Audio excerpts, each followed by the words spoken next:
Right. Okay, got the shows a red light on my screen. Anyway, good morning, everybody, and welcome to the another team view via the LAF meeting via the team view. Welcome to the digital meeting of the Local Access Forum being held by Microsoft Teams on Friday, 4th of March at 10 o'clock. Just to confirm that this meeting will be recorded and made available to view via the Council's website, except for discussions involving confidential or exempt items. Therefore, the images and audio of those individuals present and/or speaking will be publicly available to all via the recording on the Council's website at www.caerphilly.gov.uk. If members lose connection during the meeting, please make every effort to attempt to reconnect. However, the meeting will continue as long as it remains quo-rate. Committee services staff are available and will be able to assist you to reconnect if necessary. Can I remind members to please mute their microphones, but to leave their cameras on? Can I ask, please, that officers have their microphones and cameras turned off until they are invited to present their reports or speak on an item. Members and officers should only activate their microphone after the chair has invited them to speak on an item. Today, we'll be using hands up for voting on agenda items. Right, I'm sorry about the voice. So, moving onwards, first item on the agenda. Don't think I've missed anything out. It's okay, Phil? Yeah, that's fine. His apologies is first, Chair. Yeah, so the first item on the agenda is to receive apologies for absence. I believe there are some. That's correct, Chair. We received 3, potentially 4 apologies. Firstly, Andrew Edwards, David Hale, and Alison Palmer. And Mike Poynton is not sure if he's going to be making it. If he does come, he's going to be coming in late, Chair. Okay, thank you very much indeed. Could I just tell you that also Ali Evans has got connection issues. She just emailed. She is going to keep trying to attend. Okay. Thank you very much indeed. I'm sorry. Could I? Could committee? Is it Joe in committee services? Perhaps you'd like to take a list of those who are attending. Yes. Okay. So I'll do a roll call now. So okay. Councillor Nigel George. Present. Yeah, present. Yeah, okay. Michael Benjamin. Yeah, present. Barry Clark. Aye, present. Glyn Davis. Keith Donovan. Present. Elaine Gwyn.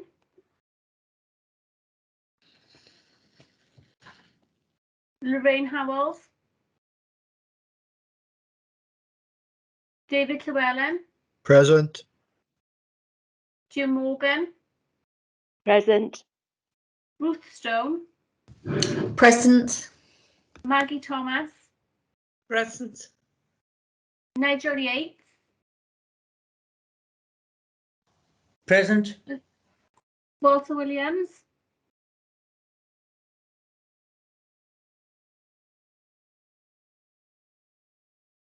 I think Walter's frozen a little bit. I can see him though. I'll confirm I can see him. Yeah. Dr. Alex Wilson. Present. Yeah. Sarah Tyndall. Barry Clark you have as a guest. Gemini Drinkwater. Present.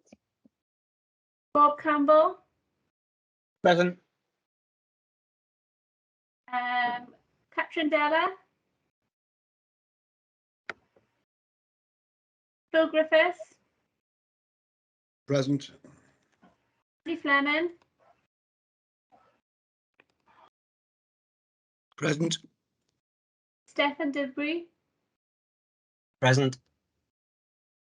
And that's it. That's all, Chair. Okay, thank you very much. Thank you for that. The second item on the agenda, I don't know if I'll last through to the last item. Second item is declarations of interest. Obviously, that's we're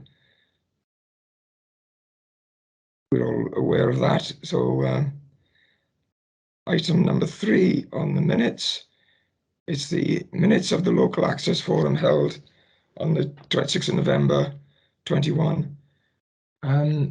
Turning to those minutes, I'm sure you all got a copy there. Just reading through it, page 1, page 2, page 3, and page 4, page 5, page 6, page 7, page 8, page 9, and page 10. Have I missed one out? Page 10, and that concludes it. So, is it members present accept that as a true record of the minutes of the 26th of November? Perhaps we could have a show of hands. We're all in. Oh, sorry. Yeah, all in favour. Chair, could we just ask for a mover and a seconder first, please, just so we can note it in the minutes? Oh, sorry. Yeah, I forgot. Thank you very much. Yeah. Can I move, Nigel Yates? You're I moving. second. Right. I second. Thank you indeed for that. Sorry about that. Yep. So that's accepted. That's a true record of the of our meeting. Right. That's so I think I've got that right. Item number 4. Sorry, Chair. Sorry, if we can put our hands up again, just so I can confirm how many. Oh, sorry. Yeah, voted for. I think it's Barry Clark, is it? And Yeah, Barry seems to be voting in favour, Chair. oh, hang on, I've forgotten this little hand. Yeah, where is he? Oh, yeah, I got to raise my hand, isn't it? That's we okay there? Yes, Chair, that's 7 confirmed. Okay, thanks for that. Thank you for your guidance there. Right, item number 4 on the agenda is matters arising from the minutes. Is there anything to report there, Phil? Yeah, there are several items on here, Chair. Firstly, on page 2, we were requested to have a presentation from the Parks Department on maintenance. I have spoken to them, and they will do a presentation, but they've asked that we put it onto the June agenda there. You know, with the start of the financial year and the storms and things have gone on, they're a bit pushed at the moment, in fairness to them. So I agreed with them that they could come to the June meeting, Chair. Okay, thank you indeed. Also on page 2 is we had the election of the Vice Chair, Councillor Nigel George. So just to introduce Nigel George, I know he's present and he has held this role previously. So I don't know if you want to welcome Councillor George, Chair, but he is here with us. Yeah, welcome to the laugh, Councillor George. It's becoming a familiar face on our screens. Welcome, and we look forward to your help and guidance. Thank you. The next item I picked up is on page 10, and it's relating to our next meeting on the 10th of June, the next LAF meeting. It's our intention, if possible, to combine that meeting with our site, our annual site inspection of what we're going to look at, which I think we're minded to go towards looking at level crossings, but we'll see about that. However, the council still hasn't come to a firm conclusion. It's still something in the state of flux as to arrangements for site meetings and the like. There's an anticipated announcement from Welsh Government on the 28th of March, I believe it is, which is likely to restrict, lift all restrictions which are currently in place. But until we have some sort of confirmation of what the position is, we're keeping that site visit just in pencil for the June meeting. It is our intention, everything being good to go, shall we say, that we will run on the 10th of June. However, if there are still complications over that, we may have to defer it again till the September meeting. But it is in pencil for the 10th of June. So the site meeting could be on a team view again. We'll defer that until the September meeting. I don't think we necessarily have a photo shoot. I think it's quite important that we go out and actually visit these things in the flesh or in the soil, whichever way you want to look at it from that point of view. I just hope we have some of today's weather, not yesterday's. True. And the other thing on the minutes was page 11, was about the continuation of virtual meetings. I've got that on the agenda as item 15, Chair. So I'll cover that then if you don't mind. No, that's all. No problem. Okay. Moving onwards, item number 5, the Chair's report. Shall I take this for you? I personally have got nothing to report on, but perhaps I think Phil and I have 1 or 2 things to say. Yeah, so it was a report really on the chairs meeting of the LAFS, the national chairs meeting, which took place on the 1st of December. It was a bit of a, I don't know, say connectivity was something of an issue with that meeting, but there were basically 5 things on the agenda for that meeting. There was the sustainable farming scheme, which was quite sort of interesting in its own right. There was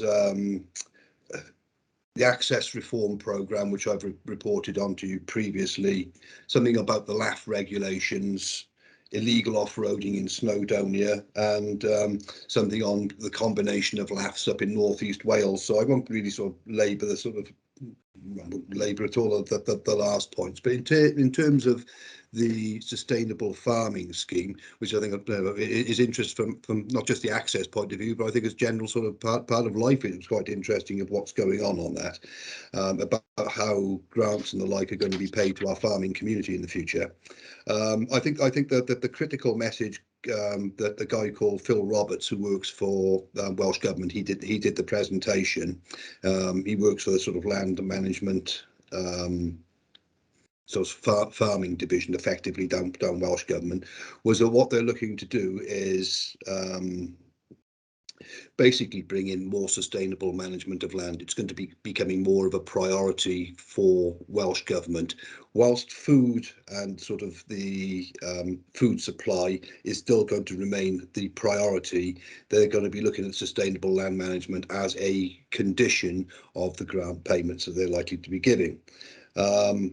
Now, there are 10 primary focuses of foci that they've got in terms of sustainable of this SLM, sustainable land management, which includes things such as protecting the landscape, protecting our ecosystems to make them more resilient, clean supply of water,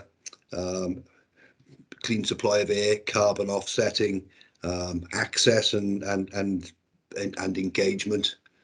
I'm sorry, I can't remember the others off the top of my head. There are a couple of others in there, but they're all sort of general sort of, should we say, benefits to humankind, really, as well as farming. Although the priority does remain that we do have to have sustainable food production within this country. So there were 10 areas that farmers can bid into as part of their, when the system comes live, that the farmers can be bidding into to supplement their payments, really. I guess from our point of view, it's the enhanced access which kind of primarily drives the LAF, and there were four elements to this. It was about upgrading existing footpaths into multi-use routes, enhancing existing paths to make them more usable, providing sort of joined up, providing connectivity between existing paths and filling missing links, and also the opportunity to perhaps create new rights of way. all of this will be set within the context of a sort of local and national priorities set by Welsh Government, but there will be involvement from local access forums in terms of determining that. They weren't too clear as to what the role of the LAF will be, but we're certainly on the agenda. The sort of timetable that they're looking to do this is that they're going to be bringing out a draft of the guidance this year and probably pilot a couple of projects. We haven't been approached, to the best of my knowledge, in Caerphilly for any pilots. I don't actually know if they've got as far as identifying pilots yet. And then next year, 2023, riding on the back of the revised Agriculture Wales Act, which is coming out, they'll do a final consultation on the sustainable farming scheme, which is based on, with an aim of introducing it in 2025. So there could be all change in the way that our countryside is managed, and I have to say, that I think there's a direction of travel that I particularly like. It's certainly more environmentally focused, which was good news. The other agenda items, well, I've given previous updates on the sort of access reforms going on. They were talking about the Group 1. As you remember, there are three groups. Group 1, which was really about how to improve the role and administration of LAFs, dogs on leads, and opening up the countryside access mapping review effectively. So that's really sort of the sort of feedback from the chairs meeting. I think these items are going to be discussed in more detail at the National Access Forum, which takes place on the 15th of this month. So hope Mike and I at least will be able to attend that one and come back with a report on how these things are developing further from that. So that was the Sustainable Farming Scheme, Chair. Okay, thank you very much indeed for that input, Phil. Number 6, the Gwent. Chair, I think we got a hand up. Oh, sorry. At least one. I can see one hand up. Where's the hand? It's disappeared. Perhaps it was a residual hand. I'm not sure. So, okay, sorry. Okay, thanks. Sorry, I was muted. I did have my hands up. It's what you said about making the rights of way available to multi-users. Is there going to be discussion on this about, because some footpaths are not suitable for sharing. So was anything said about that, Phil? About discussion on sharing paths? Not as I say, I didn't manage to attend the whole of the meeting on that, with connectivity issues and the like. My understanding, this is kind of running twin track. We have the access reform group going ahead, of which they are looking specifically at this issue of multi-use of paths. So it is being analysed from that point of view. We presented the suite of things that they were looking at to this LAF, I guess a couple of years ago now, when they were seeking our views, and they've said that they will come back and hold further consultation. And my understanding from what they're saying on the sustainable farming scheme is that there's further consultation to come from that. But what I would say is that the direction of travel, to use that term, is that they're keen on opening up existing access routes for multiple users. However, there is an increasing recognition that there are problems in some cases. So rather than there being a carte blanche on all access being opened up, I think it's going to be a lot more limited when it comes to the actual point of no return. But there will be more consultation on the sustainable farming scheme side. Okay, that any other points from there? Is that concludes it? And we'll move on to item number 6, the Gwent. Oh, my voice. Gwent Green Grid.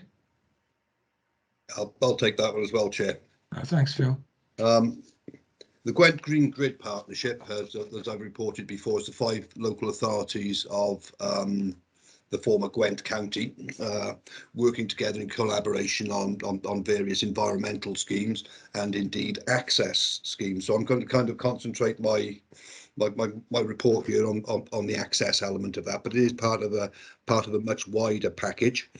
And indeed is part of a package through the Public Service Board, which again I will have mentioned, if not in detail and in passing, that the Public Service Board for Caerphilly is being widened out, or the Public Service Boards for each of the 5 authorities that were in Gwent have been widened out into a regional Gwent-based Public Service Board. It includes, organisations such as the Health Board, and the Police, Fire Brigade, and the like, and that. So there is a regional context within which this is taking place, and within which way we try to get our support and funding coming through. But in relation to the Gwent Green Grid and the specifics on access, the whole project team that's been put together primarily in Monmouth is now almost in place. There are 1 or 2 posts missing from it. Most of these posts are based in Monmouthshire, as I say, but access is actually based within Torvine, within Torvine Council, although the strategic management of it is the officer doing that is based in Monmouthshire. Don't think that really is that meaningful, shall I say, because it's a whole Gwent initiative, so everyone should be getting their fair share of the case, irrespective of where officers are based. But within access itself, there have been 5 officers appointed to promote and undertake access improvements. There's a lead officer, a guy called James Bauer, has been appointed. Some of you may know him from a previous existence that he had. And then we've got 4 trainees underneath that who were, I reported the last meeting, they had been appointed. Well, that's been kind of the working operations has been firmed up since that meeting, and we've got 1 trainee based with Caerphilly, which I'm very pleased that we managed to bag a full-time post on that, and at least 1 of the 4 trainees are from Caerphilly as well. So I was quite pleased about that for our sort of local job creation perspective. So our officer based in Caerphilly is with Mark Gibbons, and he's working exclusively on rights of way maintenance. We're still working up the arrangements for how, I do, and the other partners do want this sort of group to get together, the trainees to get together and be a roving team that can go around and hit particular problems that we don't have the manpower to deal with across the county borough, across the Gwent region. That hasn't been worked up at the moment. So as it stands, they're just each individual. We have an individual working in Caerphilly. We're also working up the training elements to basically promote their chances of long-term employment, and it would be the aim, as it is with the apprentices that Caerphilly take on, that we do actually try to find these people's jobs at the end of their training. No guarantee, but that is certainly the intention on that. We also have then, officers aside, we also have a brief out for employing consultants to basically work up regional access improvements. Now that comes in 2 forms. There's firstly the sort of identifying the strategic links, should we say, the long distance walks, long distance cycle, or the cycle path, how we can make more of the existing routes we have within the region for the promotion of a number of things. So that's quite closely tied to active travel as well as recreation. But they're also going to be looking at the rights of way improvement plan, creating a regional rights of way improvement plan. So as I've reported previously, the intention for Caerphilly and Blind and Gwent, and I'm not quite sure which other's going to go down this route, but Caerphilly's route is that we're going to be having a sort of regional context to the rights of way improvement plan, and then there's specific items underneath that for Caerphilly. So that's how we're driving the ROIP forward. I know there was a question came in from the ROIP previously, so that's where we are on that. Once we have the consultants in place, that we'll be taking it forward that way. That's out for appointment at the moment. The other perhaps key point that coming through from this is that regional working requires sort of regional frameworks, and we as a group have previously talked about, and there's been a sort of desire to know what's been going on in the adjacent authorities. So what we're putting forward here is probably once a year, is to have a regional laugh where our 5 laughs get together. Well, it's not 5 laughs, it's actually 4 laughs, because Blaenau Gwent and Torfaen are jointly working, although I don't think they're operating at the moment, and this being used by them as something of as a touch paper to get that going again, is whereby we have a regional laugh where you can all get together, or representatives from each laugh at least can get together to talk about the issues which are going on in the county boroughs, learn from good practice from other authorities and vis-a-vis, but also be able to guide the consultancy in which way they want to take that forward in terms of the regional element of the OIP. So they're going to be setting that initial meeting of a regional laugh up first. Obviously, because there's 5 authorities involved, numbers are going to have to be limited. So effectively, where we're thinking is going to be about 3 or 4 members from each local access forum, can attend this. So the buck is sort of passed across to you to sort of come up with 3 or 4 of you who may want to go to this first regional laugh meeting and represent Caerphilly, and perhaps learn from that. So that's going to be coming out shortly, but I could perhaps, Chair, do with a feel at this moment in time as who may want to go to that. It's likely to be a one-off, well, initially a one-off half-day session as I see it turning up. Okay. Is there any hands up who'd like to have half a day meeting other LAF members? Oh, I see one brave soul. Either that or it's a question. 2 brave souls. Looking for a third. Ruth. I tell you what, Chair. What may be better, actually thinking it through, is if people just sort of send me or yourself an email expressing an interest to do this. This isn't set in tablets of stone. Like you can change your mind on this, but that was the discussions that we had, that we get 3 or 4 members from each LAF. We'd invite 3 or 4 members from each LAF to attend in the first instance. But at the moment, it's an unknown date and an unknown location. Yes, exactly. But my concern with it is that all of a sudden, if it suddenly rockets, then we might have something coming, potentially before our next LAF meeting in June. I think it's probably unlikely, but it might happen. So I'm just kind of covering the base on that one. Okay. Thanks for that, Phil. It's a lot going on even outside of our own, the other side of our fence. Number 7. Chair, I think we've got a hand up. I'm not sure if it's a legacy hand, a question, or a vote to go on the regional LAF. I'm not quite sure. I wanted to ask a question. I wasn't volunteering. When you said the long distance routes, and then you sort of quickly said cycle routes. When these consultants are looking at long routes, are they only going to be looking at long distance cycle routes?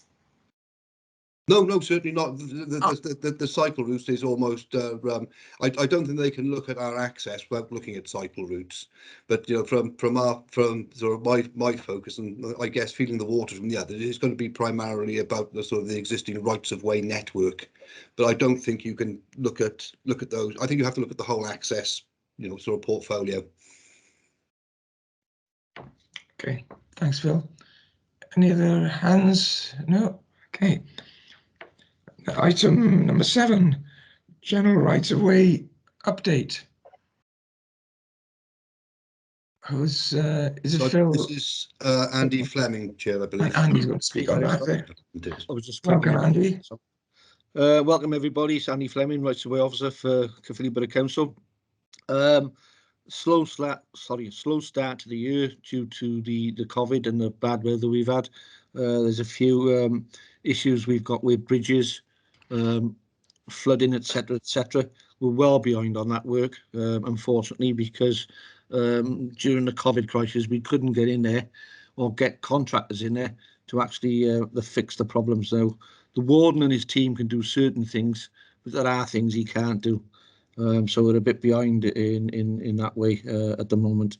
And as we speak, I've got him clearing drainage down in Risker, where there's a very, very important path that's used by people going back for schools, shopping, etc., etc. So the team at the moment are very, very busy. In fact, they've got too much work on, but now we can start using contractors. The only problem is with the contractors is because they haven't been doing work for a while, when some of the restrictions were lifted, all them contractors were fully booked.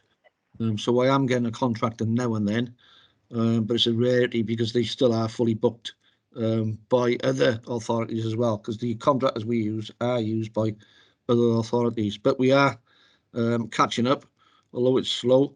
We are catching up on some of the projects and some of the works that need to be carried out. I think that's about it. Any questions? Okay, any hands up? No.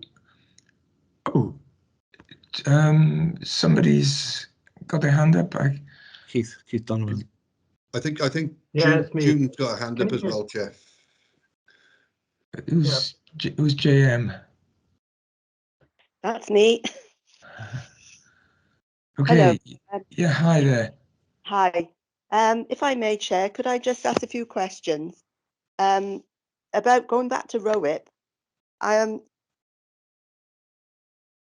Could you just explain, at the moment, there is no revised plan then, is that correct?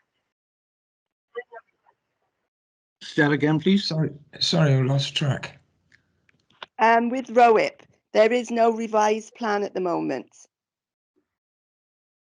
No, it's going to be a joint plan, apparently. Yeah, do you want me to step in and take that one, Andy? Yeah, if you would, please, Phil. No, you're correct, June. We haven't got a in-date ROIP at the moment. However, as I'm sure Keith is about to come in and comment on, the ROIP that was produced, or should we say our current ROIP, for want of a better expression, was so large, included so much material that, you know, frankly, it'll keep us going for several decades in the future. What was included in there, and hence we're having a rationalisation of what's included within that ROIP. So it'll be, as I say, sort of two if you can picture this, it'll be in sort of two chapters for so we say we'll have the sort of regional context and the sort of priorities set at a regional level. Okay, that's what we'll be working across Gwent. We of course be speaking to our neighbours north, south and east and west as well. But underneath that then will be the sort of guts of the ROIP, will be a sort of integrated action plan. Those projects that we intend to do, you know, specific projects that we intend to do during the period of the ROIP, rather than, should we say, a desire list. You know, if you could think of something, you put it into the ROIP, and we'll get done what we can get done, as is the case at the moment. I think Keith gave some figures previously, what he estimated that it would actually cost to do the ROIP, and it took us about 30 odd years of expenditure on it. So it'll be more tailored and shall I use the word rational? More deliverable, I think, is the word I'm looking at, a more deliverable ROIP. And what sort of timescale are they looking at to reduce this new revised ROIP? Well, the funding for the initial tranche of funding for the GGP, for the Gwent Green Grid, runs out in 18 months. But this is one of the sort of earlier projects in there. So, you know, I would anticipate that it'd be certainly less than a year to do this. It's not going to be an ongoing consultancy commission on it. All right, I see. Going back to the existing ROIP, there's two appendices that I wondered if somebody could send me further information on. One of them is Appendix 7, relating to the circular and linear bridleway route. The map that's in that appendix is very difficult to try and work out where it is. So I wondered if somebody would be kind enough to sort of send me something to show me exactly where that route is. Do you want a blow up of the a blow up of that map, a more decipherable version? Yeah. Yes, it's to do with it's the Appendix 7, so I can identify exactly where the circular and linear bridleway in the Manmole area is. Right, yeah. Oh. You okay with that, Andy? Yeah, I wrote that down, yeah. Oh, brilliant. And secondly, there's another map there which is about a proposed circular bridleway throughout the county, but it's very difficult to decipher because everything is in green. The background's in green, the route's in green, the roads are in green. So I wonder if somebody could have a look at that for me as well to try and so I can identify on that map exactly where the proposed circular bridleway is. June, did I have an appendix? Yes, sorry, that was Appendix 8. Okay, Bev, no problem. Thank you. Also, one last question, if I may, Chair, on rights of way. We have a wood in our area, Havergist Cloud Wood, and a route going through it, which is used by walkers and horse riders. At some point, I presume it must have been the council, were good enough to put step overs at the beginning of the route. And also, there's also artwork in there and seats. But it's not on the definitive map. I wonder if someone could tell me find out exactly what the status is, whether it's a permissive path or, like I said, it's not on the definitive map. So just to find out what it is. Okay. It links up as well to a bridleway, which actually is overgrown at the moment. The access to the bridleway is overgrown. And at the end of the bridleway, where it meets the Manmole Road, I believe the authority constructed a pen or a corral to make it safe for riders to dismount and then open the gate and get out. So the council has been involved in it in the past.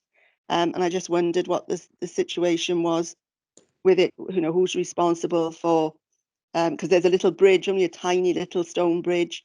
It is literally tiny over the little stream there is gone. And I just wonder what the situation was, if possible, then further on to look to see if we could create a bridleway in there. Okay. No Are problem. you okay with that, Andy? Yeah, I got all that down. Just from recollection, June. How do you pronounce that wood again, Phil?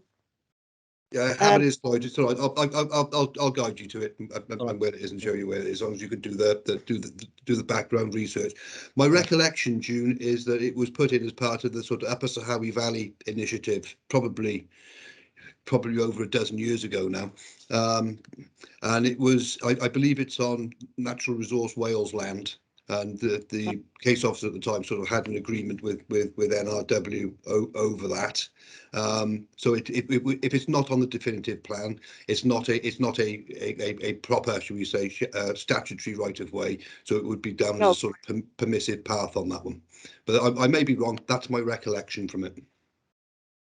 Okay, thank you. Okay, thanks, June. Keith, I think have you got a point? Yes, I take it is the right. So I think this one will be one for you again, Bill. We've been issued, and I think this is relative to the rights of way improvement plan. We've been issued by a list from the Ramblers Association for the amount of money given by the Welsh Government to the various authorities in Wales. I think it's for 2021. And for some reason, every authority had been given an amount of money, apart from Caerphilly, who had nothing. So could you enlarge on why that occurred? In the broad, Keith, I'm going to be quite reserved in my answer on this because we got freedom of information questions and things in on this at the moment. So we were allocated a sum of money, which in short wasn't expended in full. You can chip in here, Andy, because I know this is what you've been dealing with. So the allocation wasn't taken up for a number of reasons, at least not as an entirety. But I don't think I can say anything more than that at the moment on it, Keith. Why is that, Chris? Yeah. Well, I'll come in on here. We didn't have the funding until late June 2020. Sorry, late July 2020. And as you can appreciate, that's when COVID and all kicked in. All right, so we had this money and we couldn't do nothing with it. Let me Plug my battery in otherwise.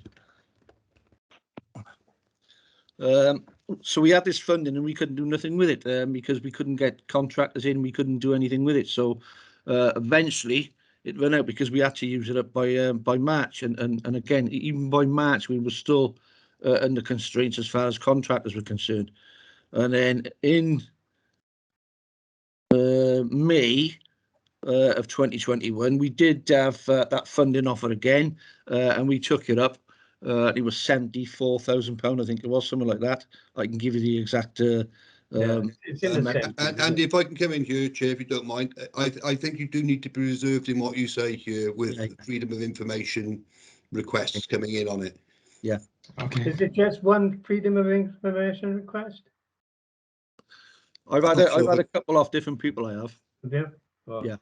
I mean, I know that someone's threatened freedom of information with you, but if you were able to answer that question today, then I could say that I could squash that anyway. But well, that was one of my biggest issues. Not issues, sorry.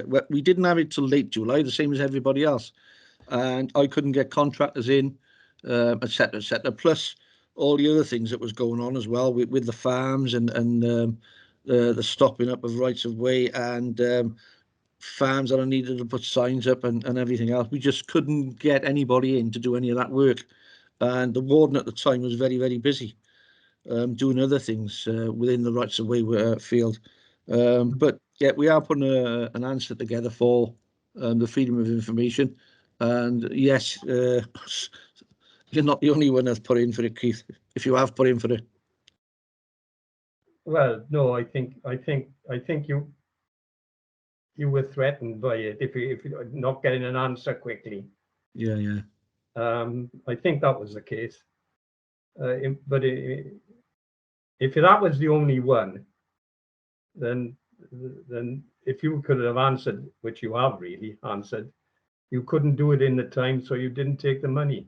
That's basically it, isn't it? That's basically it. Yeah. Why we have to go through freedom of information for that, I have no idea. No, that's when I start, because somebody who's come from private industry and not authorities like you, that's when I start getting annoyed. From what I can see of it, then you couldn't do the job in the time, therefore you couldn't claim the money. It's simple as that. That's correct. Yeah, we had to claim the money by a certain date in March. It's the same as this year's March the 15th. And if because we haven't taken out, because we didn't do no work, etc., etc., I couldn't claim for it, and I wouldn't claim for it. Yeah, well, that's fine. That's a good enough answer. I wouldn't know whether to criticise or applaud on that situation. Well, but, I put it down to COVID. If I can't get away with that, then I can't get away with it. But again, we had funding this year, and I've certainly used that funding up because I've been able to get hold of the contractors, and I've been able to use my own team to build bridges and to put gates, etc. in. You know what I mean? So it's being spent this year because I could spend it. Last year I couldn't spend it. Okay, well that's the answer. You see, Phil, I see people like what you've said then now. I mean, we're on the local access forum, and I mean, we have our little problems ourselves within our own organisations, and I wish it had been left to me initially, as far as we were concerned, that I could have brought it up here on the local access forum, only to be told that the freedom of information prevents you telling me. And, and that, to me, that's, I'm going to say you, not you personally, hiding. So I start thinking then when somebody said, like you once, the answer is so clear, and then you come along and say, I can't tell you that because of freedom of information. Keith, in fairness, I was saying, I think I was saying we need to be reserved in what we say, not that we couldn't answer it. Pardon? I think I was saying we need to be reserved in what we say at this stage, rather than that we couldn't answer it. Well, you've answered it, really. As far as I'm happy enough with it, with the answer. I'm not happy that we haven't had the money, but I'm happy enough with the answer. Okay then, Keith. That's right, really all I got to say. Okay, Well, thanks, Keith. Can I just say something else as well? One of the biggest problems we've got is I had a question off a member of the public this week asking me how much are we going to get off Wealth Assembly government this year, and it's the first week in March. All right, the financial year starts in a couple of weeks' time, and we still haven't had that offer. Well, it's been about 70,000 through the years, hasn't it, each year? Whereas my estimate initially was 300,000 required to do the plan. Yeah, so, yeah. You're struggling anyway. But don't forget, mine, that was over 10 years ago, that first roll. That's right, that's right. So, okay. Moving on to see June Morgan. You've got a question you wish to raise? Yes, Chair, thank you. I've been in contact with Jonathan Davis about, as Phil will know, and Andy will certainly know about my concerns about the restricted byway not far from where I live.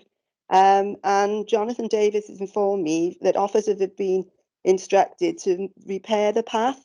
Any ideas when this is going to happen? As you know, it's been years now and the path has deteriorated significantly. So could you tell me where, do you have a list of priorities? And if so, where this path is? Do you want me to answer that, Phil? I don't know the answer, so that's probably yes, better. Yeah, not a problem. June last week, we had 2 engineers up there last week, actually assessing a site. We'd done this about 3 years ago, just before the COVID kicked in. But obviously, as you can appreciate, prices have gone up, etc., etc. So we had to get another engineer in last week to have a look at the site. That engineer had a good look from top to bottom. He went away and obviously he's put in a report together to send back to us to see what needs doing, or the options that need doing up there, and also a price.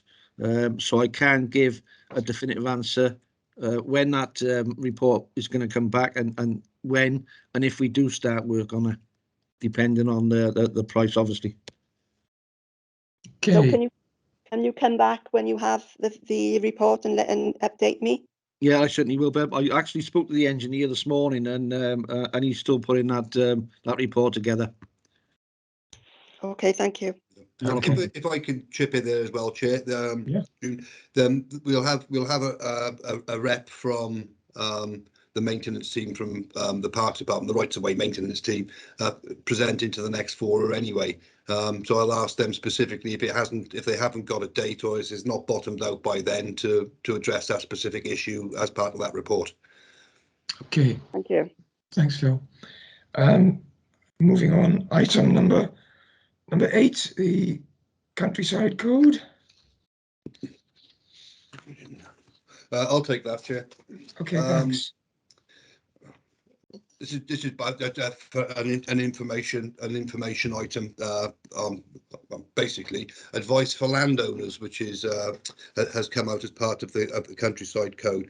I was quite surprised when the paperwork came through from this, of how far the countryside code actually goes back. I can remember it from my youth, but I was astonished to find that it actually comes from the National Parks and Countryside Act 1949. I had no idea it went back quite that length of time. But what that actually, and again, it was a bit of a learning curve for me on this, when that actually sort of sets out the remit for the rights and obligations of people using the countryside, and it specifically sort of states that there's an obligation for the preparation and publication of a code of conduct and guidance for people visiting the countryside. So it was quite interesting from my perspective to see quite what the history of the countryside code has been. There's been, obviously, since 1949, there's been various reviews that have taken place of the countryside code, but they haven't actually looked at the sort of obligations on the sort of landowners and what it is, the advice to landowners. So the view of Natural Resource Wales and the Natural England, it was a sort of overdue review of this. So those two organisations have been working together to bring a sort of joint publication that covers England and Wales out. As part of this, they have had the Health and Safety Executive involved as part of that as well. to oversee it. So, you know, the countryside code itself, as most of you probably know, so I'm sorry if I'm just saying, you know, about sucking eggs, but it's sort of there's a suite of advice that sort of comes underneath it, or a family as they described it as being. So, you know, we've got advice provided for you know, visitors to the countryside, and that was the last sort of advisory note that had been reviewed.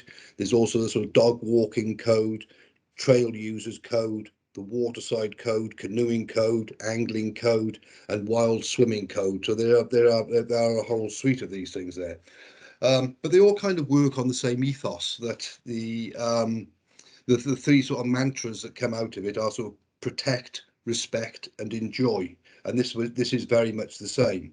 So the new advice coming out provides clear information to landowners on effectively 5 sort of elements of countryside access. Firstly, there's the rights and responsibilities relating to public rights of way and areas where the public have access. Secondly, there's the right of access for visitors. So understanding the visitors' rights themselves, keep obligations to keep rights of way in a usable condition. There's thirdly, how to help visitors behave responsibly whilst on landowners' land, and that refers to, you know, good condition gates, you know, clear and not misleading signage, and those sort of elements. Then the fourth element was, you know, and perhaps what they sort of home in on the most, not surprising, is, you know, how to create a safer environment. And that really sort of targets in on elements such as, you know, overhanging trees and responsibilities for tree safety, livestock protection, you know, how and where to use machinery on site where there's public access, the use of firearms on sites, and there's a section in there as well on dangerous substances and how they should be stored, and, you know, so basically kept away from the public. It's basically to avoid potential conflicts is what it's all about. And then the final section is, you know, who to get in touch with in terms of any issues, problems they may have, who to contact for help. So, you know, that was basically the latest advice that's come out. We've been asked to share it and make it known that this has been revised. Now, as I say, it's a joint publication between Natural England and Natural Resource Wales.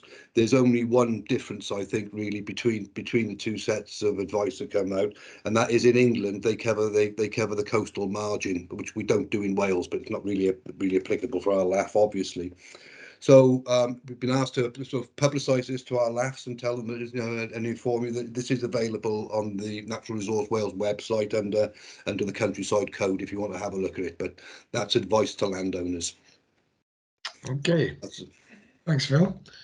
Anybody, any questions? I think it's all basically straightforward. Respect our environment. We've only got one environment which we can to look after, and anyway. I see Keith's hand up. I think it might be a legacy hand. I'm not sure.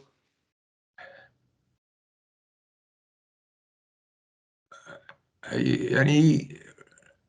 Right. Next. Oh, right. Okay. Hands back in pocket. Right. Okay. Thanks, Phil. Number 9, Natural Resources Wales updates. And is Germany going to speak about that? Is she present? Hi, yes, yeah. Can you all hear me okay? Just about. Very faint at this end. Is it okay now, or? Unless the microphone is moved nearer to the mouth, I don't know. Yeah. Anyway. I can take my headset off for a minute then. I'll start, Gem, if you want. We'll just I'll give a general update, and then Gemini will pick up specifically on her project, if you'd like, Chair, if that's okay. Yeah, okay, fine. Yeah. Morning, everybody. Nice to see you all again. For those of you who haven't met me or don't know me, my name's Robert Campbell. I work in the land management team in South East Wales, and our patch covers Caerphilly over to the Wye Valley and then up to Abergavenny. and the team I sit in is directly responsible with managing the Welsh Government woodland estate in those areas, so the forest effectively, but also Newport wetlands and a few other NNR sites, nature reserve sites around. So just a quick update. Apologies earlier, I did a keyboard slip and posted something in the chat, which was just some links that I'm going to come up to. I'll repost them in a minute so you can come copy them out of the chat if you'd like to. A couple of quick updates for your general land management update work. Like everyone else, we're kind of recovering from the recent storms. We've got teams and contractors out looking at either surveying damage or repairing damage or clearing trees and things. And I'd like to thank the several members of the LAF who reported trees down on public rights of way, and we're dealing with those. So thank you very much for that. I will post in the chat again in a minute.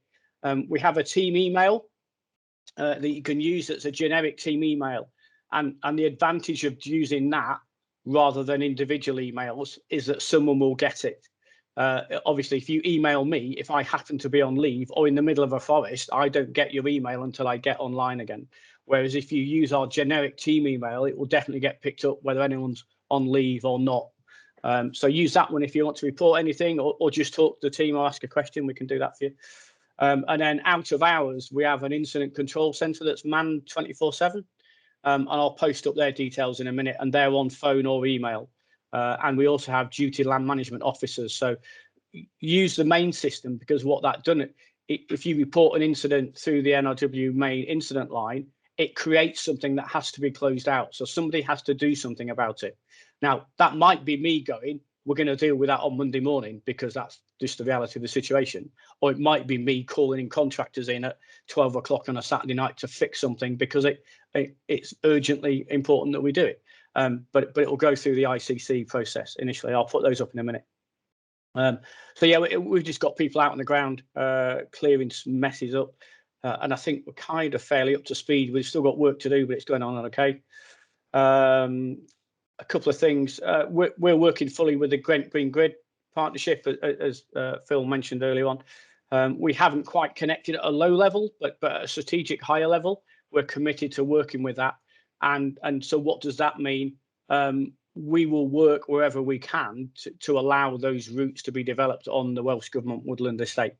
So if, you know, as long as we can, it makes sense to do it, we will do it. We will definitely not be trying to stop any of those proposals or those key projects from that partnership. As a team, we're currently carrying out some survey work, and we've got contractors doing it, looking at specifically public rights of way within the woodland estates. We're very aware of, and while we don't know where everything is. We don't know where all the gates are. We don't know where all the stiles are. There's historic legacy information which isn't up to date. So we're having a snapshot review of that, if you like, with a contractor going out, and they're focusing their efforts predominantly on the infrastructure, so the gates, the stiles, fences, whatever else is there, and then they're going to report that back to us, and we will be liaising with, in your particular area, with Andy's team about how we rectify that, improve that, whether that's, you know, things in the wrong place, the wrong types of things, or things we can do better and improve.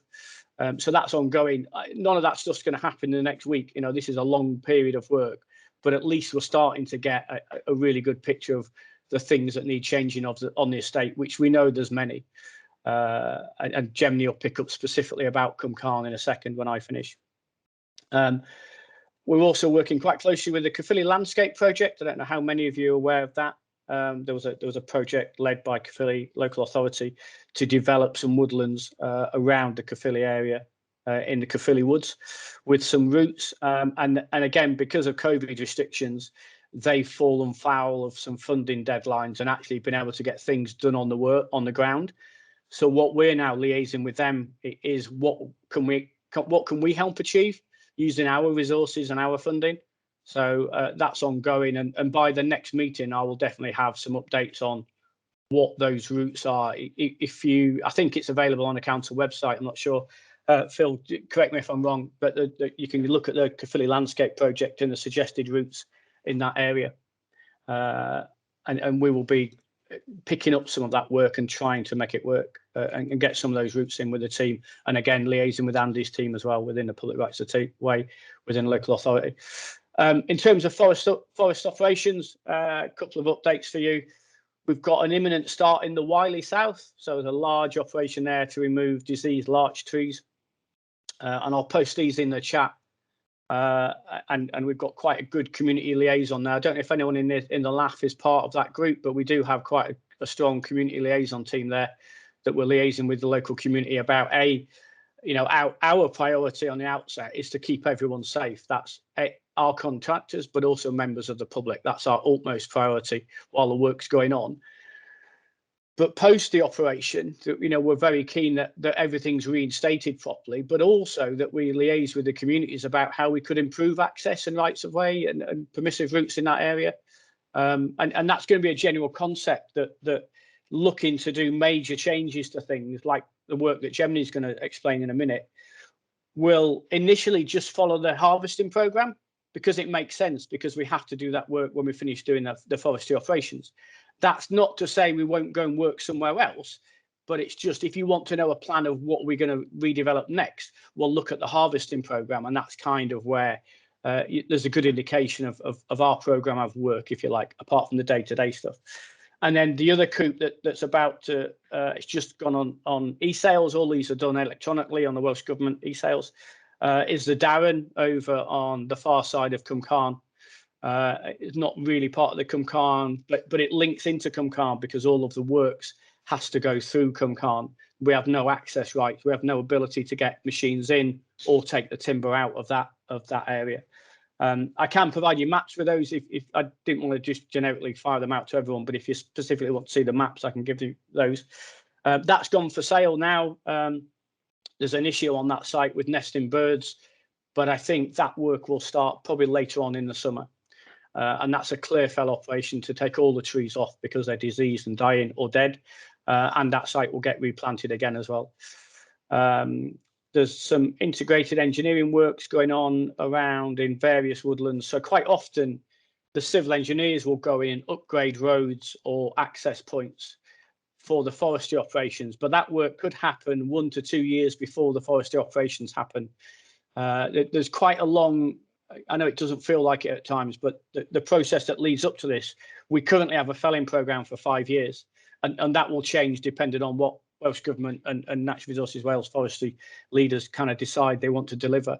But we've got a programme set out of what we think we're going to do, and then the civil engineering team will go in and upgrade roads or gates or whatever it is we need off the back of that. And quite often it's things like creating roads because we don't have any access. And so that's why you might find civil engineering work going on, but it isn't specifically the forest actual felling of trees. And I think that's it. The one other thing I would say is we're liaising quite closely with Gwent Police about off-road access, so 4x4s and motorbikes, which is an ongoing and nobody's got the right answer, but we're liaising with them in terms of enforcement and carrying out operations. There's some operations imminent in the next few weeks in your area. And we are providing leaflets to people that we meet out on the forest about how you can report those. And I'll post them in the chat. You don't have to ring 101. You can email them, and you can also use social media if you're able to do that. And I will point, I think I said it in the last meeting, just because you report it, don't assume that the police are going to turn up imminently on a 999 call. They probably won't. But what they will do is log it.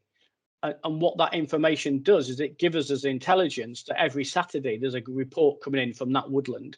And so when they are planning their operations, they look at where those reports are coming from. And this is a cluster of reports that give them enough information that every Wednesday night at 5:30, there's some off-roaders in that woodland. Then they're obviously going to target that area at that time. So it helps them. It's about intelligence gathering. So whilst you might be wanting a police response imminently now, I have to be honest, that's probably not going to happen. As you can imagine, the police are stretched. They've got other things going on.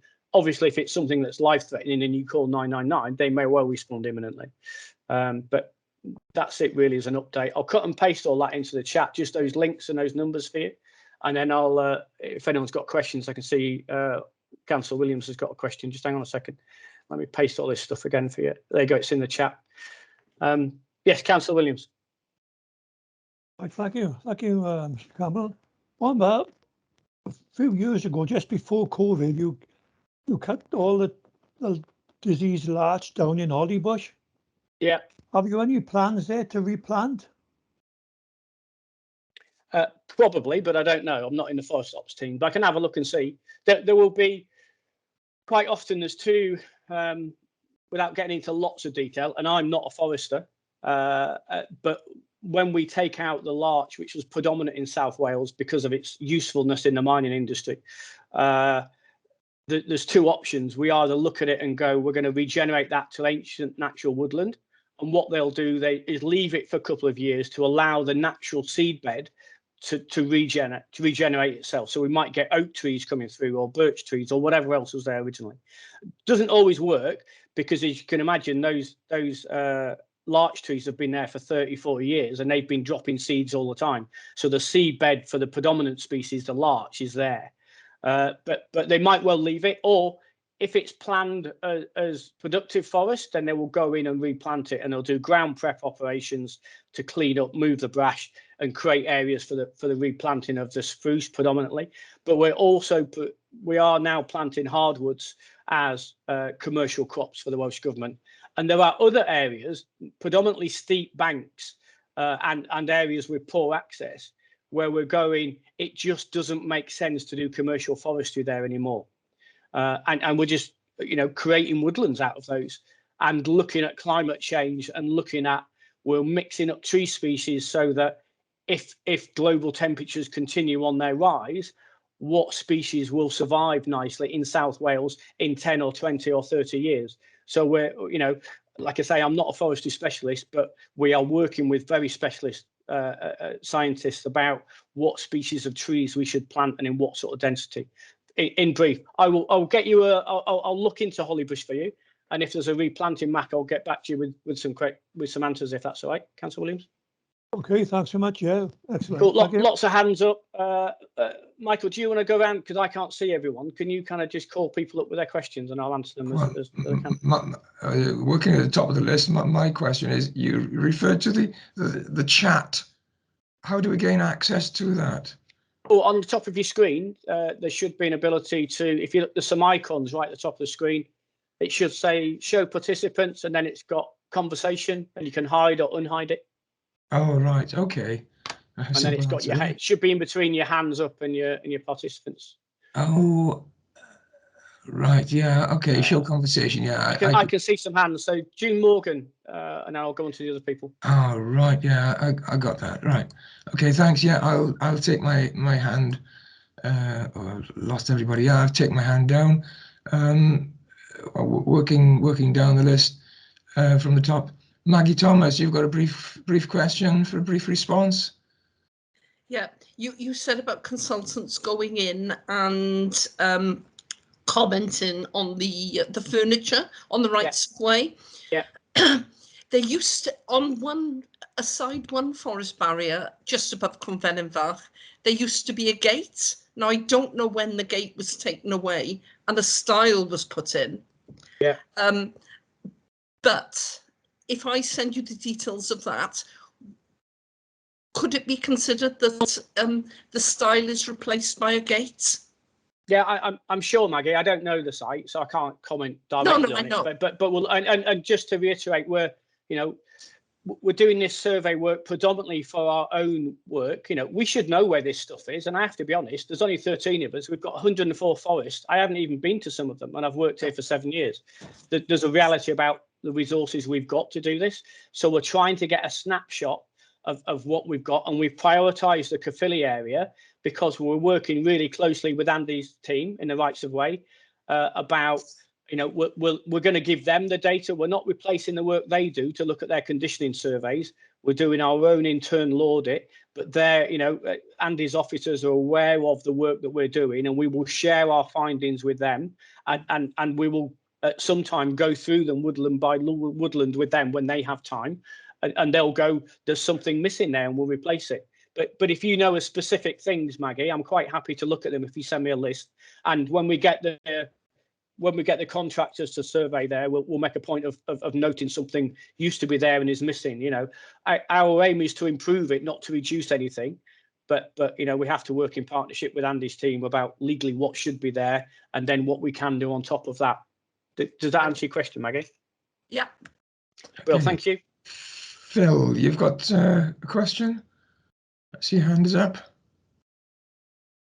Yeah, please, Chair. A couple of questions. But firstly, going back to Walter's question, and for specific to Walter and Rob, I've been in touch with Pete Cloak on this.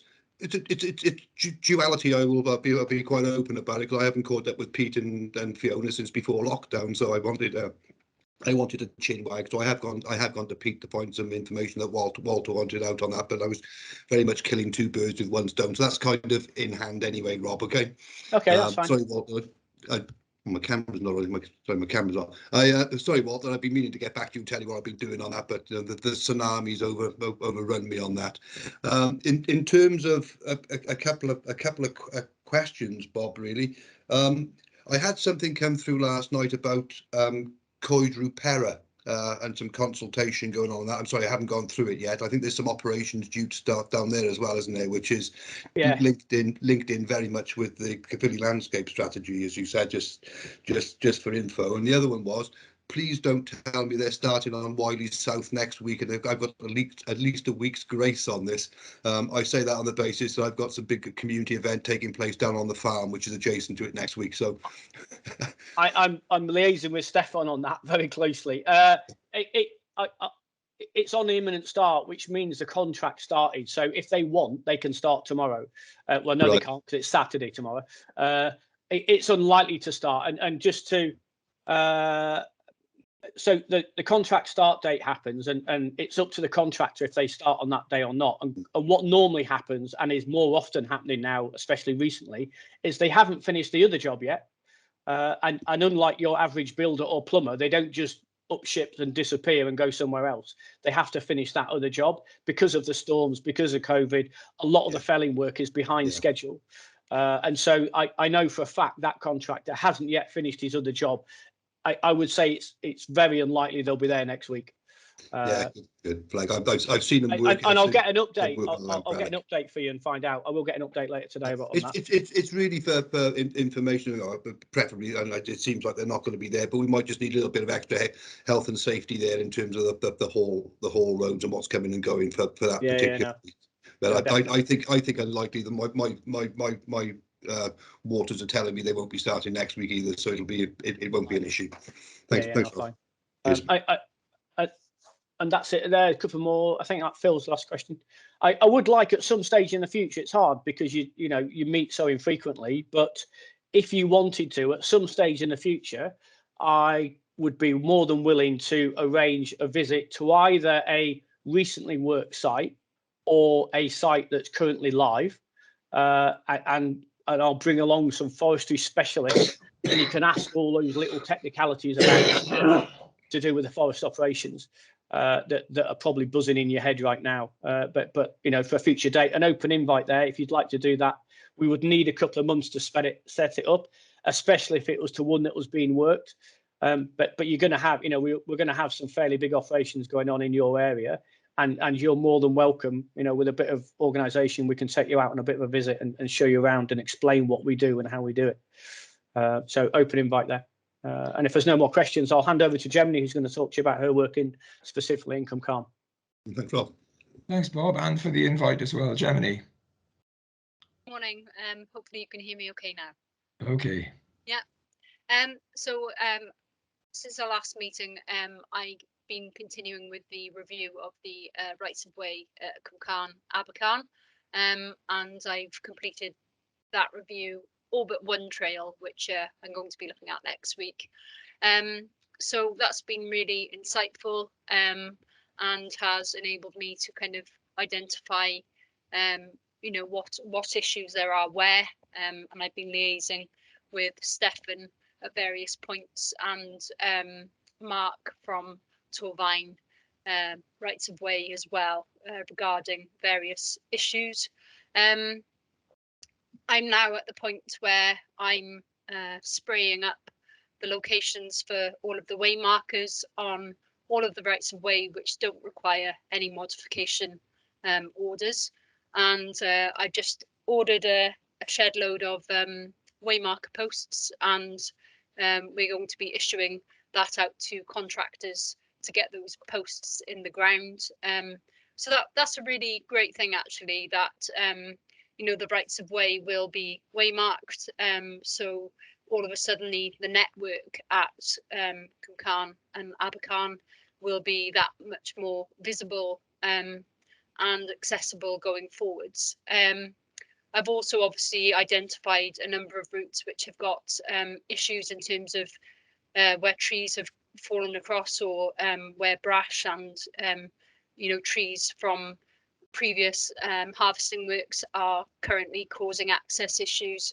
So again, we're literally just on the brink of issuing you know, contract out to get those routes cleared as well. So going back to what Andrew said, and in fact in NRW we've also had the same problem in terms of contractor availability. So you know, we get our work out as best we can, and get contractors on the ground as and when they are available. But unfortunately, as with Caerphilly, NRW's contractors span right across South Wales in most cases. So it really is kind of, we just got to wait our turn.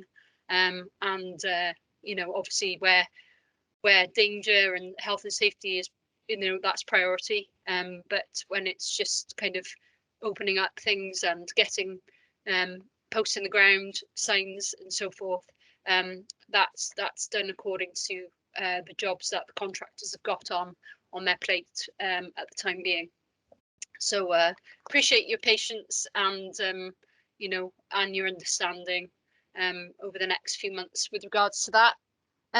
So concurrently with that, I'm working on the kind of modification order applications, and I'm preparing those. But what we wanted to avoid was kind of not getting anything kind of done on the ground while that process is kind of happening as well in parallel. So as I say, you know, we're doing lots of work on the ground, and we'll be doing so over the next few months on routes which don't require modifying. And then obviously once the routes which do require modifying and go through the process of application and approval or rejection, whatever the case may be, you know, we can then progress work where relevant going forward on those. So that's that. And then I'm also working in partnership with Caerphilly with regards to developing some new walking trail panels. As you'll be aware, at Cwmcarn, there really hasn't been any walking trail panels of any description over the last number of years. And what we want to do is to create a one-stop shop where people can come as a visitor, know what's on offer, and know where they can walk. Now, as you'll be aware, obviously there are various promoted routes at Cwmcarn, but we want to add to that suite of promoted routes over the next couple of years. So this is going to be a couple of stages. So we're going to create panels which will show what the existing routes are, promoted routes. And then as new promoted routes come onto the kind of horizon, then we can update those panels to incorporate those as well. So yeah, I think pretty much that sums up my walking trails aspect of my current work, and I'm happy to answer any questions if you've got any. Thanks, Gemini. Check. Can I just pick? Can I just finish off with Gemini's comments there? I would like the group to kind of keep an eye on the work that Gemini's doing, and it's very focused within Cwmcarn. However, if as a local access forum you think that work has been valuable and useful for you, you know, Gemini's project is standalone. It's just about Cwmcarn. we did not have the resources in the team to go into that level of detail in our other 104 woodland blocks. If you feel the type of work that Gemini's doing is really valuable to you as a LAF, then as a group and feed it into your chair, feed that into the national discussion with NRW, that there's been a project where an officer was focused on delivering some improvements in an area, and you'd like to see that replicated. Because if nobody asks us, it's not going to happen anywhere else, if you can kind of see where I'm going with that. Thanks, Bob. Questions? I see Maggie. I just want to say, I think the work that's been done has been absolutely amazing. I am looking forward to having the no cycling signs on the footpaths. I know that a footpath sign should suggest that it's only, for walkers, but it appears that not everyone understands that. But my comment is, it's been wonderful work. I am more than happy to suggest that we ask Phil to spread the word in the National Access Forum. Okay, thanks. I'm sure Phil would be more than happy to. Yes, I'll raise that at the meeting in the fortnight's time, Chair. And I'd like to jump in on there as well, Maggie. I totally agree with what you're saying, Maggie. And we've worked with Andy Fleming's team in the Rights of Way department to look at improving the footpath signage now. So they have now, I think you might already have them. Have you got, Andy? They're either on order or they're just about to be delivered. Footpath signage that has who's allowed to use it and who's not allowed to use it. Oh, there you go. Brilliant. Perfect, Stefan. Thank you very much.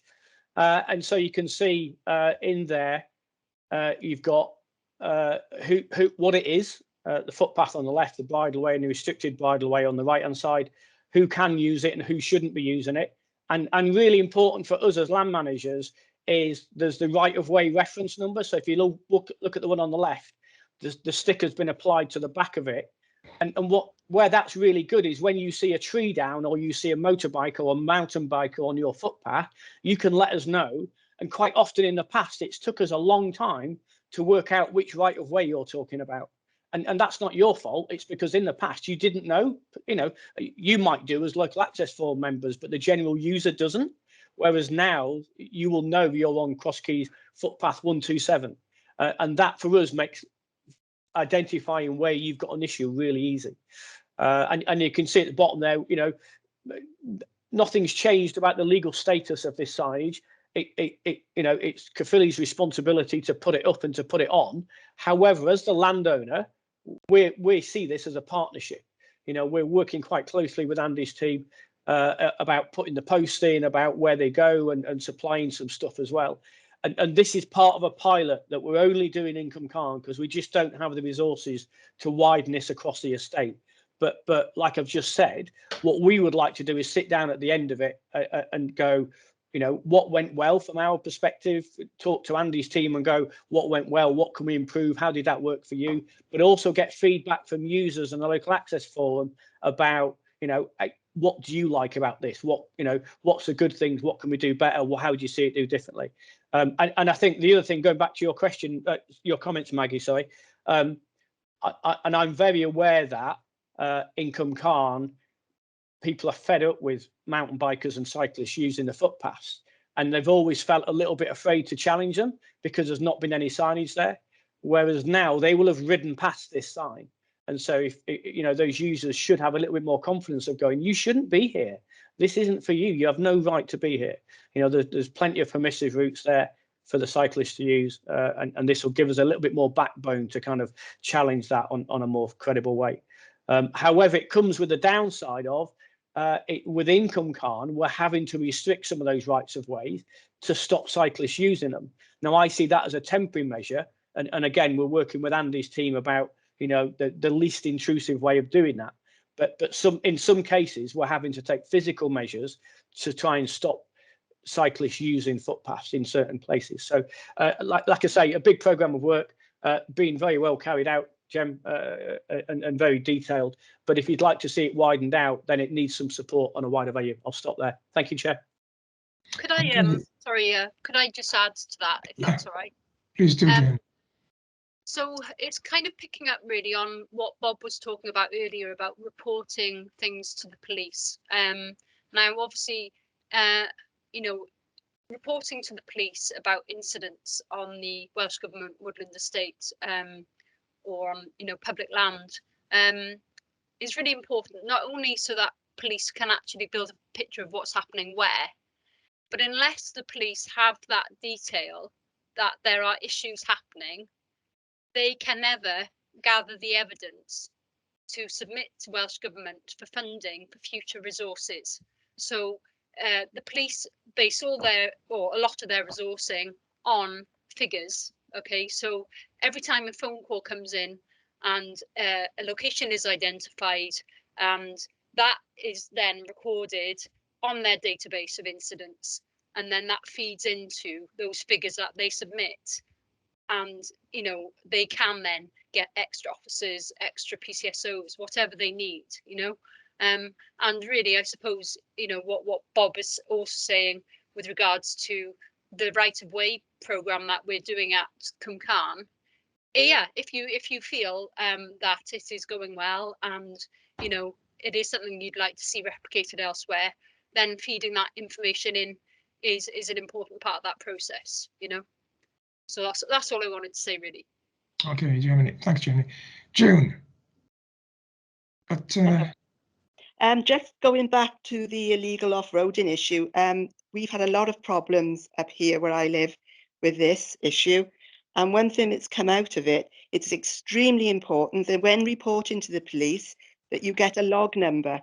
Because what we found was if you don't get a log number, well, we were being told this actually by the police, if you don't get a log number, it can sometimes get lost in a generic antisocial behaviour report and doesn't necessarily relate back to a specific area, which, as you've both NRW guys have said, is so important. So it's very, very important to get a log number. okay, well, thanks for that. I'm sure we'll all take that message on board.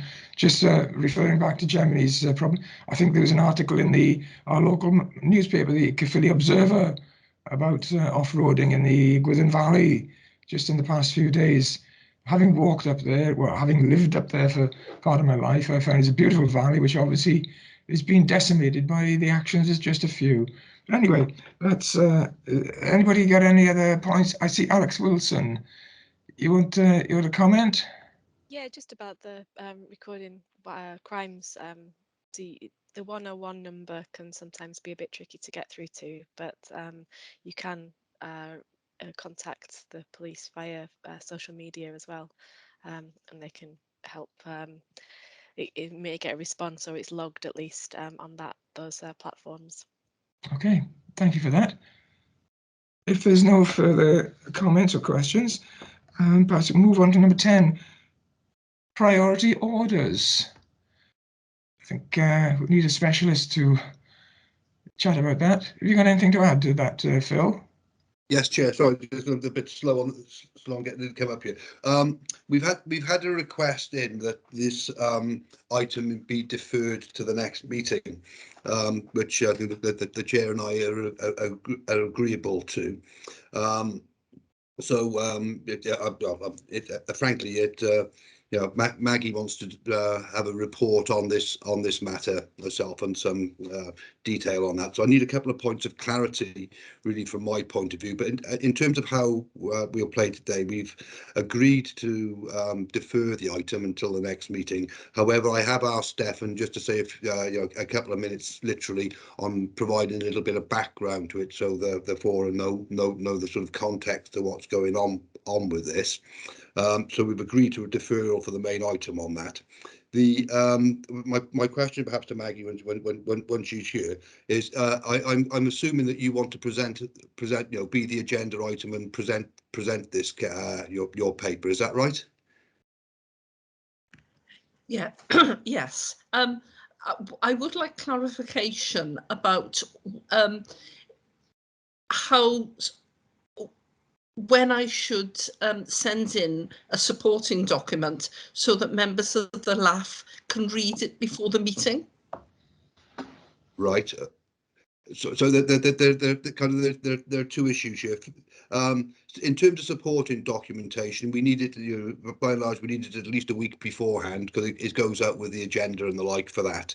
But with regard to this specific item, apologies if I'm reading this wrong. Are you wanting, you asked for the report, and are you wanting to do the report yourself? You become the agenda item, so to speak. You present the report and then officers respond to it? Yes, yes. Yeah, okay. That's fine. So to clarity, then we'll put you down as you be the officer to present the person to present the report at the next meeting. That's why I just wanted clarity on that. Thank you. Effectively, Chair, that item is deferred, apart from a couple of minutes now for Stefan to sort of give a little bit of background to where the section is on that. Okay, thanks, Phil. Stefan? Good morning, Chair and members of the LAF. It might be considerably less than a couple of minutes, to be honest, but just to give you a bit of a broad brush approach to the sort of matters that we deal with as a department, as well as you may well be aware of the sort of the day-to-day inquiries with regards to maintenance and fallen trees, for example. We also have a number of legal processes that we deal with and fulfill. Some of you will probably be more familiar with those than others. We have applications under the Wildlife and Countryside Act to add public rights of way to the definitive map. We have public path orders whereby existing recorded rights of way are amended by either their alignment or removed from the map and under a different piece of legislation. And there's also addition or creation of paths where new paths are created. Just a quick background with regards to sort of the figures that we've got with regards to definitive map modification orders. So this is done under the Wildlife and Countryside Act. At the moment we've got, and this was just a quick figure that I got from our spreadsheet, was 98 open cases. 95 cases have been closed in the past, which are ones that have been either completed or withdrawn or insufficient evidence or no actual application attached to those. With regards to public path orders, so this is applications for diversions of paths. We've got 14 open cases at the moment that we're looking at. And as it stands with creations, we don't have anything on the books that I'm aware of. That's it from me. So if there's any questions. Thanks, Stefan. Does anybody have any questions? Can I just ask about, I'm confused about the difference between add a path and a creation. I know I ought to know, but I really don't. That's okay. Well, effectively, they're the same thing. They have the same end result, but the distinct difference is the legislation that they're carried out with. With a creation order, is section 25 or 26 of the Highways Act 1980, whereby we enter a creation agreement with a landowner who dedicates the way as a public right of way. With regards to, if you like, the definitive map modification orders, this is where generally users will come to us with evidence saying that they've used the route, they believe they have the legal right to use it as a public right of way. But it's not recorded on the definitive map, so they wish it to be added. So that goes under the Wildlife and Countryside Act 1981 under section 53, whereby the definitive map is seen to be in need of amendment by adding a path to it. Thank you. Okay. Right, thank you very much indeed, and thank you people for your contributions there.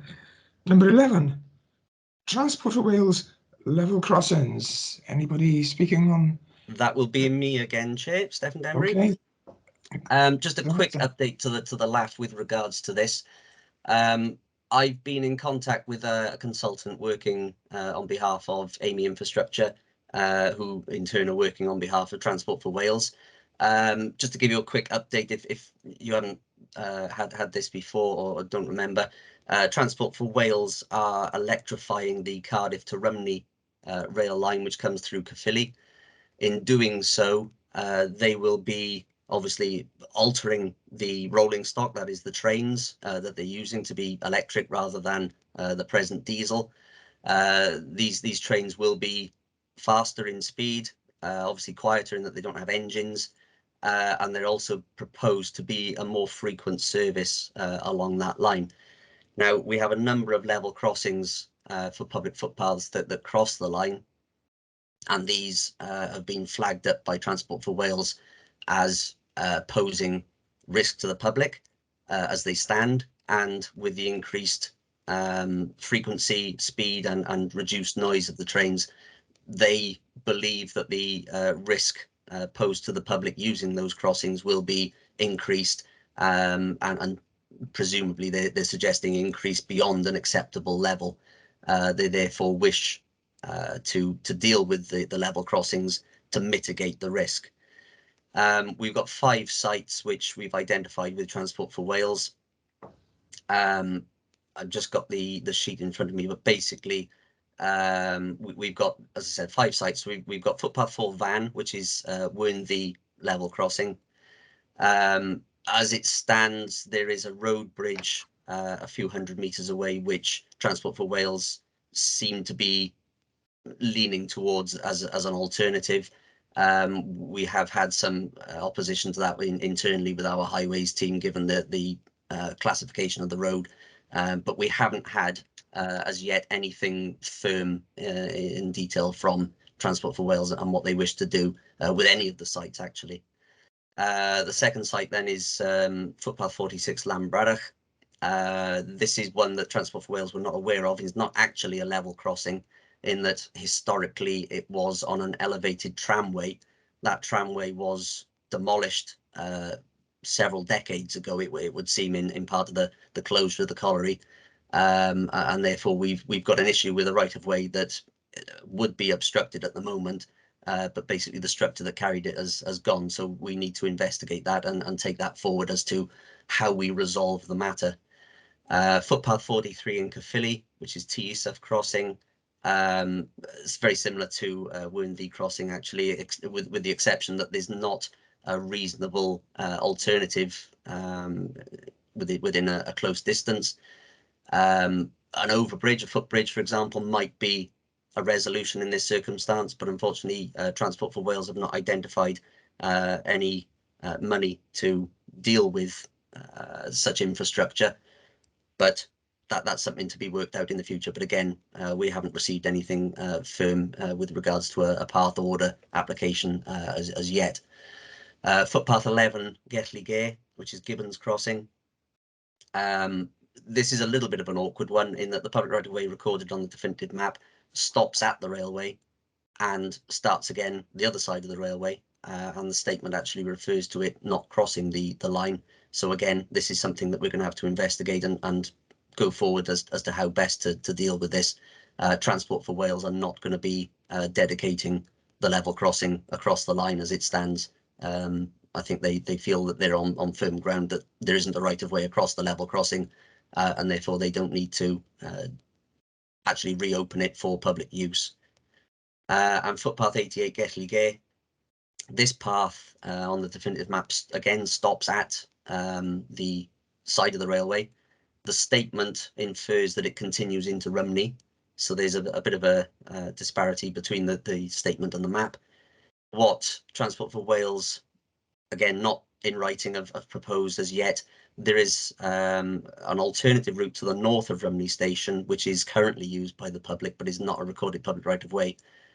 Transport for Wales have suggested that they would consider allowing use to cross the line north of the station, because that is not frequently used by the trains. It's only used at night when the trains are put in the sidings, and again in the morning when they're brought out. So it's a low use line, and I think this is what they've sort of inferred through their consultant, is they may well be prepared to divert the path onto that route if that's considered acceptable. But these are things that will be looked at once we receive confirmation from Transport for Wales as to how they wish to progress with each site.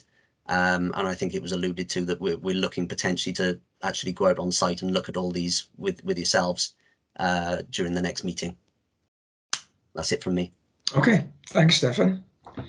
Number 12, Oh, sorry, were there any questions, or did I have any points from those? Presumably, I think they've covered it in full. Number 12, cycling on footpaths. Chair, if I can come in here, we've invited our engineer to come and give a discussion on this one. So I think Jason Horde is here from that department to cover that element. I would hope, albeit at late notice, a paper that Maggie's has prepared has been sent out. So there's a remiss on my side, a misunderstanding what time that paper went out. But there's some background information there. Of course, the purpose of the LAF is to talk about strategic issues rather than site specifics. However, in this case, I think it does probably do good to be able to demonstrate a specific route of where a specific problem is occurring by way of demonstration, as it is an issue elsewhere in the county borough. So, in my discussions with Jason over this, I think he's going to be covering both elements, the sort of strategic element and some points with regard to the specific of this site. So I'm hoping Jason's here. I know he was popping in earlier on. Can you confirm your attendance, please, Jason? Yep, I'm here. Thanks, Mike. Am I right to hand over to you? Yeah, that's fine. Jason, the floor is yours, or the screen is yours. So my name's Jason Horde. Act as the active travel officer for Caerphilly. I thought I'd just sort of give some overview point of active travel. So active travel, as probably people are aware, are walking and cycling journeys that are not leisure. So these are like going to the shops or going to your education or going to your employment and that sort of thing. So not sort of the top of mountains and that sort of thing. So active travel has sort of been gaining momentum as people are aware. So in policy, it's a good sustainable transport. And it's something that Caerphilly are promoting, and it's definitely something that Welsh Government are promoting as well. So in sort of regards to some active travel routes, to give you a bit of background, trying to encourage cyclists, the best active travel routes are traffic free. So unconfident cyclists, older people and women have a much greater preference for cycling on traffic-free routes and will divert their journeys to take advantage of what infrastructure there is instead of cycling on the road. So traffic-free routes are what is the sort of gold standard of active travel routes, and so at any point we're not trying to deny access to these routes.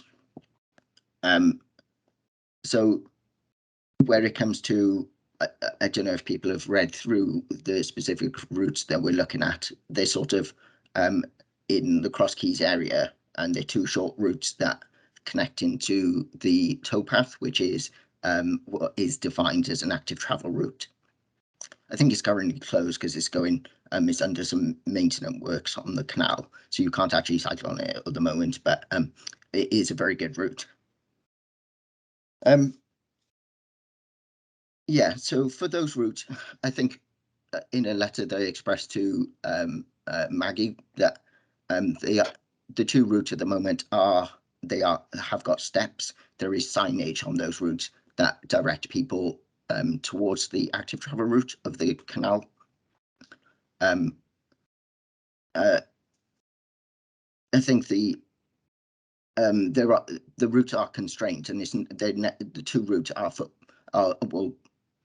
never going to be to meet active travel standards, but we're not looking really to deny access to any route. That's specifically in this case and across the network. Any sort of barrier restricting cyclists or pedestrians is not going to affect people trying to get bikes through, because you can legitimately push a bike along a footpath, and people are wanting to go to the active travel route. So trying to make it more difficult to do that is going to be is not going to be good for people trying to do that, and also it's going to deny access with people with mobility issues using mobility aids. So it's sort of a it's from an active travel point of view, we're looking at trying to keep as many routes open as possible, really. So I think that sort of covers a sort of a strategic active travel. I don't know if we should go. I can go into a map and show what routes we're looking at, or I don't know. I'm not sure what's best. Is that quickly accessible, Jason? Yeah. I think that would be useful, Jace.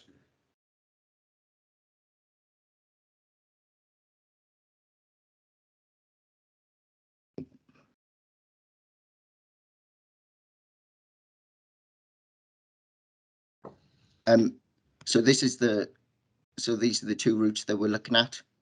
And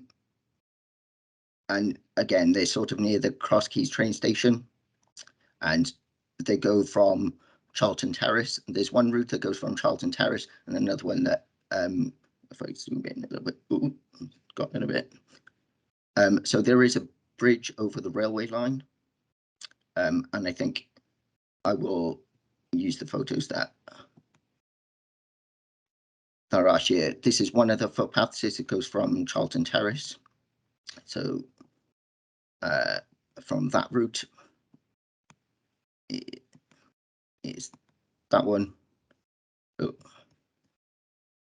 And this is going, I think it's on the other side. I haven't actually visited the site, so I'm using my sort of best knowledge of what they are. Yeah, so those are the two routes that we're looking at. And so this is the Canal Towpath. This is a designated active travel route. So we're trying to not deny people going from, you know, Cross Keys wanting to get onto the towpath. Although from the photographs you can see they are quite constrained. The route is constrained. We're not looking at measures to deny people access along there.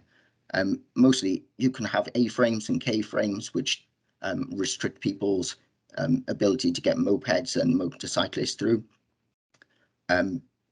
But there's no barrier that is not going to prevent people with like push chairs and stuff. So it's very difficult to achieve denying cyclists along this path. And also there are the steps, so any cyclist using this path is going to have to carry their bike up and over. Anyway, does that help on what problem we're looking at?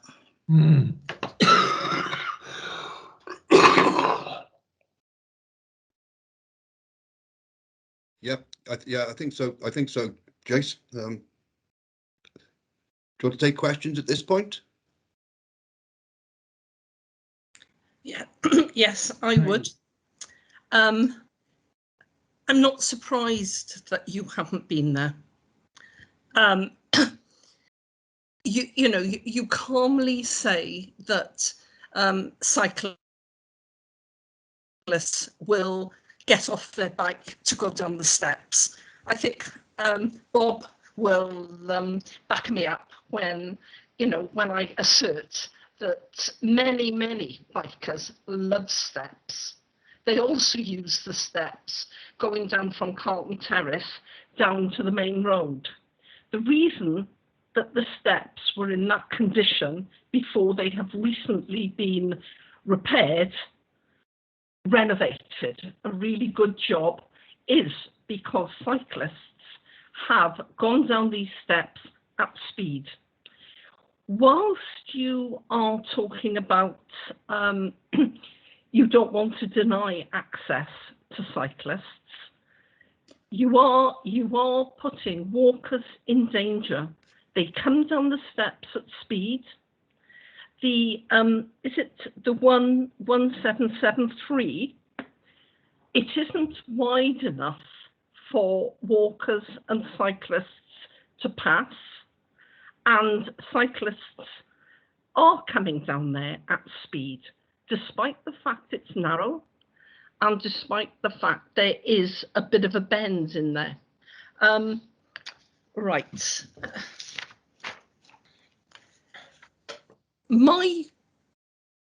I've brought these two up, but I am really, really concerned that the local authority is giving permissive access to cyclists on footpaths without any consultation. In your letter to me, you claim that the footpaths are needed for cyclists to gain access to NCR 147. That isn't the case. As I say, and the lack of consultation. I live in Carlton Terrace, and it's not just the people in Carlton Terrace, it's local walkers are up in arms about the fact that they feel in danger at cyclists using these two footpaths, and they are not necessary for the cyclists. They don't get off their bikes and walk along these. They don't. They ride on them at speed.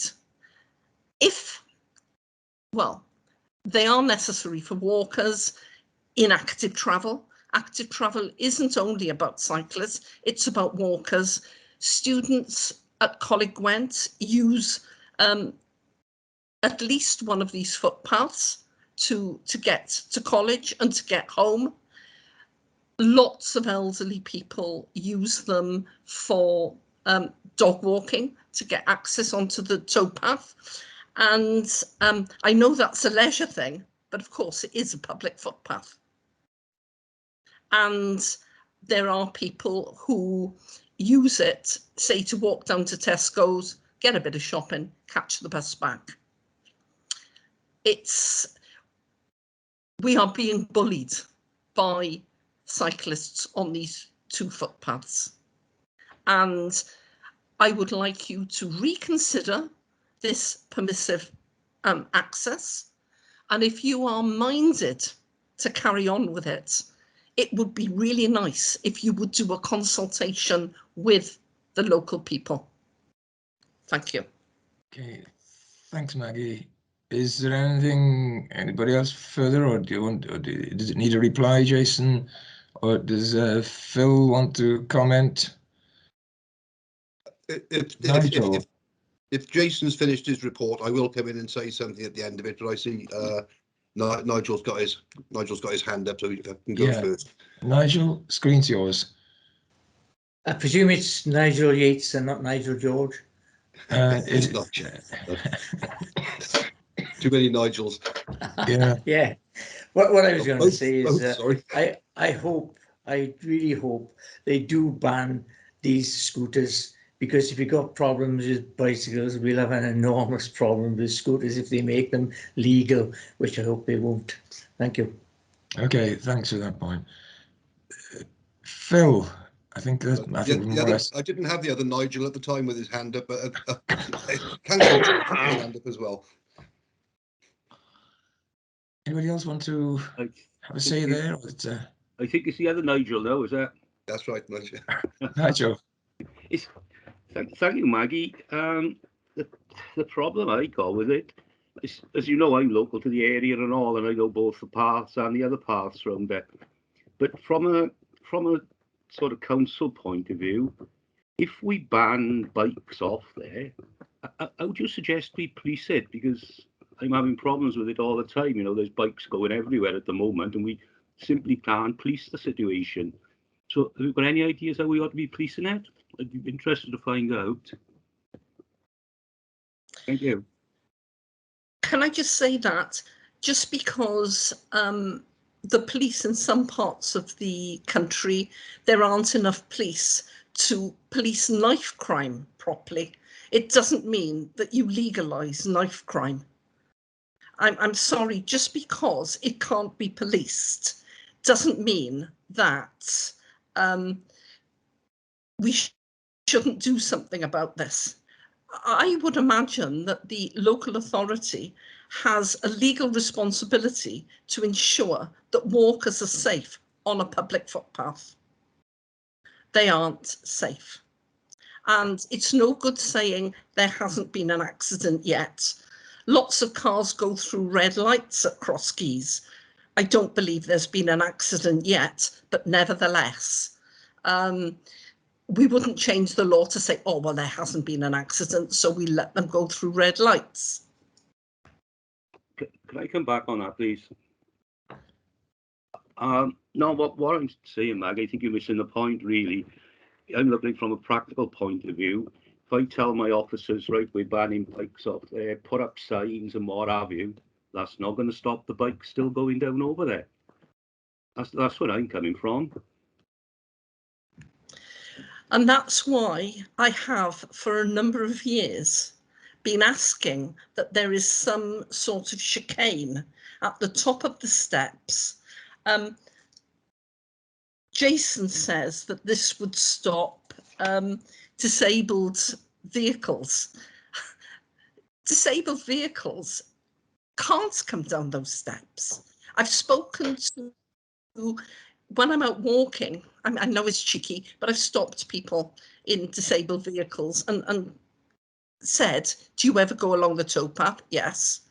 Would you come down those steps? No. If he thinks disabled vehicles can come down there, I would like him to say what type of disabled vehicle would come down there. No, I quite agree with you, Maggie. There's no disabled vehicles will come down over there. To clarify, I never said disabled vehicles. I said people with mobility issues, so that can be walking aids or similar, or prams. Right. I've used that footpath with a pushchair, and with certain types of are they K? I know Andy Powell gave us a presentation on some of these chicanes once, and yes, would be able to get through with a single pushchair. I doubt anyone would try and get up or down those steps with a double pushchair. You do need to visit there and have a look. Okay, thanks, Maggie. I think we've wanted to we could be exploring that issue for quite some time. So perhaps, I think, as I say, it's been passed over as a deferred to the next part of the priority orders, deferred to the next meeting. We'll have another opportunity to have a chat about it, right, Phil? I was only going to say, have you finished what you were going to say, Jace? Yeah, that's fine. Yeah, fine. Just a couple of things that I would add that have been going on in the background, perhaps to this.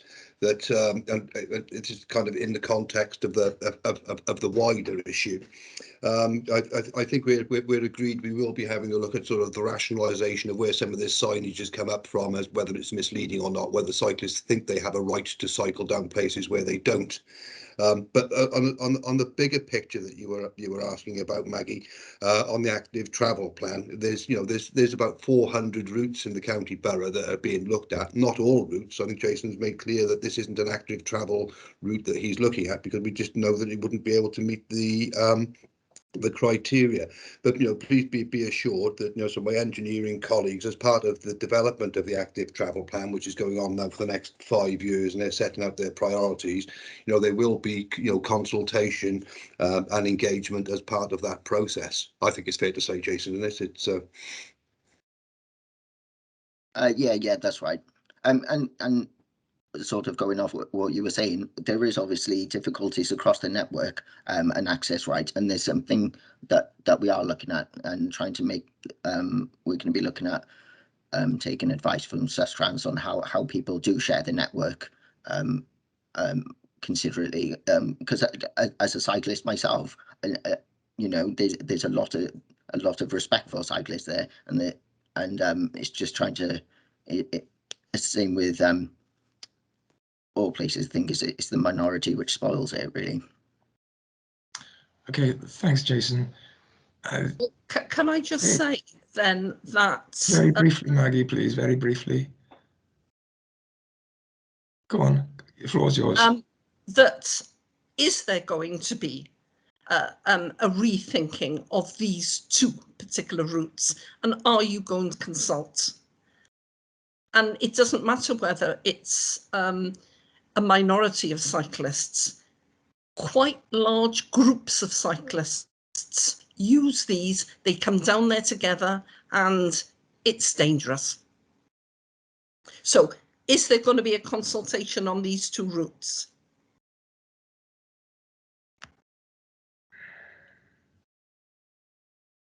I think we were going to review the signage. I'm not sure on the consultation. That's something to be decided, I think. Right. Thanks, Jason. I think we'll draw this one to a close. Are you happy with that, Phil? Yes, Chair. I don't think there's much more we can add in terms of the specifics of the individual routes. As Jason said, they're being looked into at the moment. And again, I think there's a context of some background correspondence going on this as well. So, yeah. Okay, number 13, grants. I know we know how important that is. Phil? Yeah, that's me, Chair. Yeah, so I'm just going to paperwork back up on this one. Important, maybe. I'm afraid there's not a huge amount. Again, this will have to report in terms of ongoing grant development. We're kind of spending what we've got, which is effectively the sort of. I gave a brief outline of the access sort of works on the GGGP, the Greater Gwent partnership. There's capital grants associated with that for doing access improvements, as well as the staff that I outlined had been employed for that. So that's ongoing. So it's going to be active for the next 18 months, that grant. We're also beavering away quite hard up on money of mine above Cumcarn, Tumbarton, with our colleagues over in Torvine about improving access up there. So if you see plant and machinery up there at the moment, that's probably the various access improvements taking place. We've also, on sort of wider uplands, we're coming to the end of our upland funding, so there might be some, I don't know specifics, but there may be some upland access improvements taking place as part of that, but that funding stream will be coming to an end fairly shortly. I do have a meeting coming up with Welsh Government regarding commons and access being blocked, more to the point, on Monday. So it's not only a case of where my staff are being involved in creating and improving access, which is the bit of it we like, but we also do have quite a significant reactionary role in trying to put right damage and other things which have been going on various upland. Well, I refer specifically to the uplands because that's the meeting that I have, but it goes across the board. So there is sort of reactionary works going on as well. In terms of, as I've mentioned before, the Rural Development Programme, there's another round of funding coming in for that. There's a call for funding coming shortly on that. Access is eligible. This comes in from sort of private sector bodies, people with an interest in access on that. So there is the opportunity for anybody who's got projects involving access, including people around on this panel, to bid in for funding from that.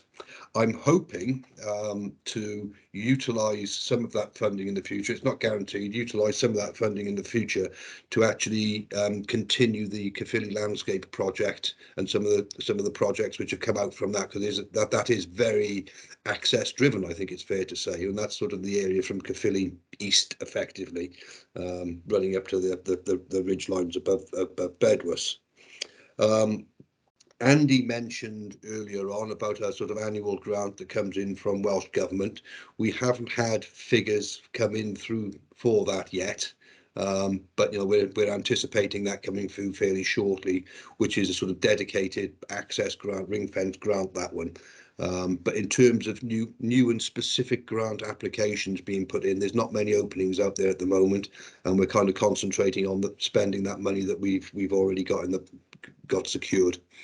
So I don't think there's a great deal I can say other than grants at the moment. Is a bit of a hiatus at the minute. Okay, thanks, Phil. Number 14. So I've got Rob's coming in with a queue. Yes, sorry. Very quickly, Phil. We're working really closely, and I think almost in a really good way at a local level on the ground with officers. I think it'll be really interesting conversation for you to catch up with Peter Cloak about, you know, we're talking about the Caerphilly landscape project where, you know, you're driving the project and trying to find the funding. I'm sure there's some sort of better partnership way where NRW and yourselves can work on that project going forwards. But I think you need to have a chat with Pete about that, how that works. You know, we're doing things on the ground that you know are going to help the project, but and with the approval of our line managers and Peter's manager. But we could do with a much bigger kind of closer tie up with that, and I think we could achieve a lot more cohesively with it if you have a quick chat with Pete maybe and discuss that going forwards.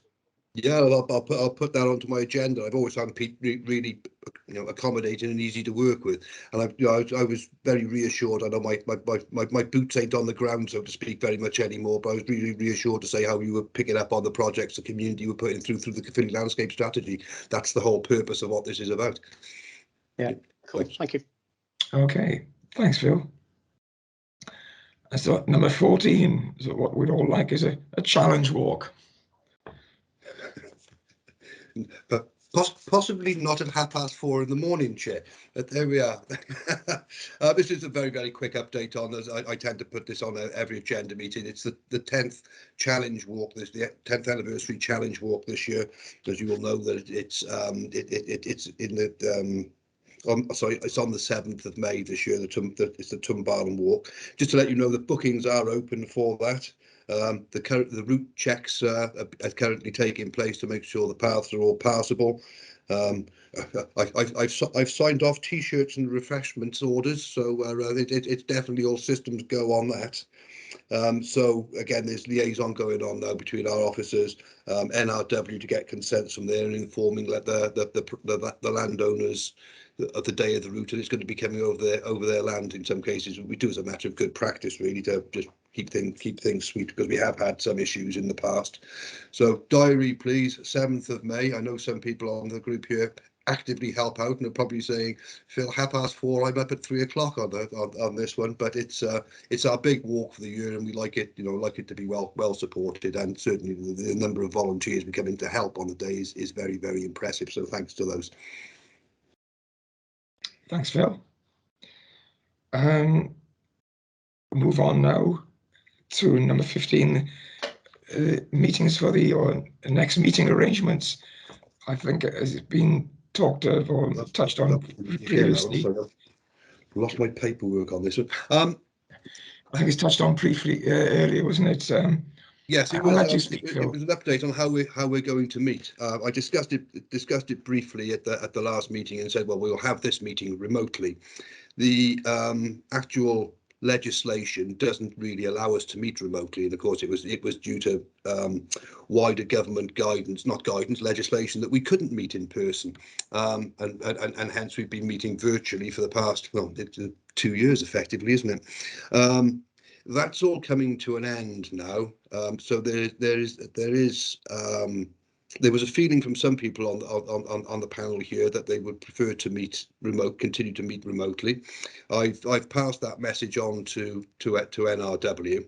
However, you know, please be aware that it may be a case that come the June meeting, it could be an in-person meeting anyway, but we'll just have to see where the legislation is. But the direction of travel on this again is to revert to the old systems, that LAFs have to be held in person.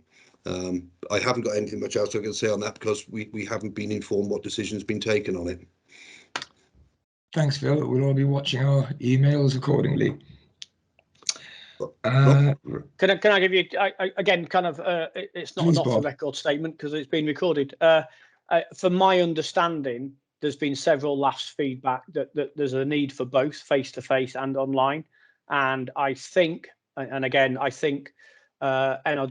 is asking Welsh Government for the option for the LAFs to choose, so they can do both. So I think what might seem reasonable to all of us is that there has to be at least one face-to-face every year, and that other ones may be allowed to be virtual if the LAF chair and committee feel that that's the right thing to do. Again, not written in stone, but I think that's what I've heard as being useful stuff that's going on in the background. Okay. Yeah, that is useful to know, Rob, but it's quite logical, really, to my mind. I don't know whether really then, Chair, in this matter, as things are so live on it at the moment, whether we don't take a formal vote at this stage to see what the feelings of this group is, of whether they would rather meet remotely or meet in person, or as Rob said, it could actually be a hybrid. I don't know how how the four feel about that. Do you want to put this to the vote to see how you want, or do you want to be contacted by email when we've got some further guidance? Possibly wait. Nigel, do you want to add a comment? Yeah, can I suggest that if it's raining and bad weather, we have a virtual, and if it's sunny, we have a face-to-face. Yeah. Those were exactly my thoughts. I thought if it's a nice day, we'd certainly want to be out and about. But if we had yesterday's weather, we'd want a virtual meeting. Unfortunately, my herd of cattle that I used in the field on the side to forecast the weather have been moved and replaced by horses at the moment. They're not so accurate. And I think on that, it more or less brings us to number 16. Any other business? I have got one item I'd like to present to the laugh. Oh, please excuse my voice. I don't know whether it'll last to the end of the speech. Very briefly, I'm minded to introduce an item on the agenda that at each meeting, one member does a short presentation on the organisation they represent, so as to get a greater understanding between ourselves. So I thought this could be raised under any other business. We could even have perhaps a specific agenda item at a later date. I'll start the ball rolling. It's only just for a few minutes, talking about an organisation I represent. And so that we have continuity, we'll go alphabetically. Perhaps Barry, are you still with us, Barry? You could prepare a very brief resume for our next meeting, with perhaps Glyn and Keith acting as reserves. If one is not able to attend, at least we'll have somebody be able to speak about themselves. I joined the laugh because of my interest in both walking and cycling. I am a member of Sustrans and of Cycle UK, and so represent cycling. My interest is on the leisurely side of cycling, and so cycling in my everyday clothing with the occasional lycra for long day and touring trips. I like to arrive home with me, my bike and my clothes as clean and in one piece as they were when I set out. There's no downhill dares for me. I'm very fragile. My walking and cycling is all on local routes, and from home and back home in time for tea. With the cycling, my last 2 years, the bulk of my cycling has been urban, using the bike as one would use a car to the shops, chapel, rail and bus stations. Other day rides would see me following many miles of our national cycle network paths around the valleys. This all kicked off with an overnight stay at the council's camping site in Cwmcarn. Then things took off. Cycle touring. This is the way to get around. So in the past few years, I've camped across Europe as I cycled the pilgrim route from Caerphilly via France to Santiago and on to Cape Finisterre in northwest Spain. The west coast of France, both ways, up and down. Saint-Malo to the south of France, train from Rotterdam, or rather train and ferry to Rotterdam, and then on to Budapest via the Rhine, Switzerland and the Danube. The only time I took the air was to get to Switzerland, and that was to follow the Loire back to the sea. That was riding westwards. So all the journeys start and finish were by train, even after I rode to Holyhead on the Long Cymru, the cyclist A470 through mid-Wales. That's me. If after hearing all that, you were encouraged to get your bike out from the back of the shed and follow some or all of my tracks, I'd be more than happy to help. If anyone is connected with other organisations, PowerPoint talks can be arranged. Please do not hesitate to contact me. Thank you very much. So that's very briefly how I'd sort of, we could have sort of just brief talks and introductions about ourselves. Has anybody else got anything else they wish to question, add under any other business? Am I put everybody on mute? Have I? That's good. Thanks, Mike. Okay, thanks, Phil. Is anybody got any other points they want to raise or question on anything? Looks like we're in for an early finish then. We'll be in time for lunch today.